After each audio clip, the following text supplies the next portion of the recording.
Un saluto da Heavy Metal Even. Oggi ci occupiamo di un gruppo thrash metal greco che, pur avendo buone idee, non riesce a valorizzarle bene e confeziona un secondo disco nella media.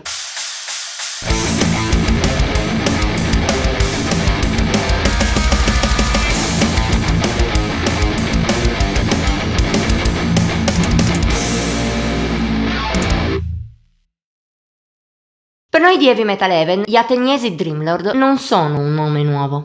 Nel 2020 ne avevamo recensito l'esordio sulla lunga distanza Disciples of War, uscito alla fine dell'anno precedente. Un disco che avevamo apprezzato col suo thrash metal venato di heavy molto classico, seppur non derivativo. Per questo è stato naturale per noi recensire il suo successore, Artificial Imprisonment. Uscito lo scorso 12 settembre, a livello stilistico segue abbastanza il proprio predecessore, seppur con qualche novità.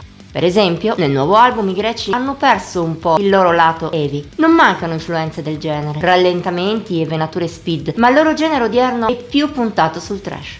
È presente inoltre qualche elemento più moderno, dagli anni 90 in poi. Anche in questo caso però non è nulla di troppo diffuso o fondamentale. Al di là di alcuni momenti, Artificial Imprisonment è molto tradizionale, forse anche troppo. Non c'è quasi nulla al suo interno che non si sia già sentito nei dischi di Testament, Metallica ed Exodus, il che a volte pesa sulla musica dei Dreamlord. Tuttavia non è questo il difetto principale dei greci, che del resto anche nell'esordio non proponevano nulla di nuovo. E anche stavolta le idee che escono dalle loro corde non sono malaccio. Purtroppo però si rivelano un po' anacquate all'interno della scaletta, complice soprattutto una grande omogeneità. Se presa a sé stante, buona parte dei brani sono buoni, hanno tutte una grande carica e riff pesanti il giusto, ma quasi nessuno riesce a rimanerti in mente. Anche dopo molti ascolti, il disco rimane piacevole, specie per darsi la carica mentre si lavora, ma non lascia nulla alla fine. Non aiuta poi la voce di Babis Paleogeorgos, che col suo poco carisma non riesce ad aiutare i brani a incidere neppure un filo di più. Certo, qualcosina che lascia un minimo di traccia è presente. Per esempio, Kill the Serpent spicca sulle altre per le sue melodie e la sua maggior ariosità, come anche Against Control, più lenta e dal piglio moderno coi suoi influssi groove metal. Per il resto, al massimo ti ricordi la title track all'inizio e solo per l'intro inquietante. Tutto il resto macina in maniera piacevole, ma in fin dei conti piuttosto vuota.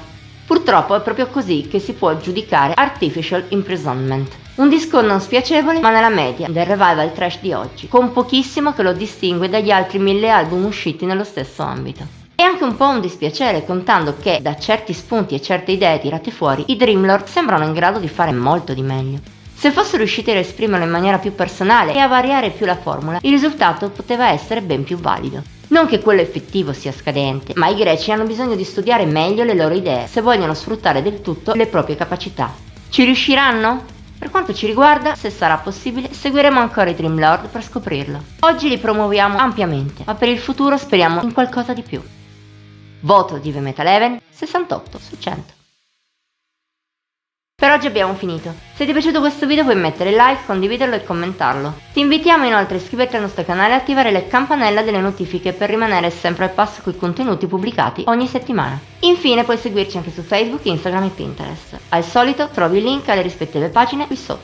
Ci vediamo la prossima volta!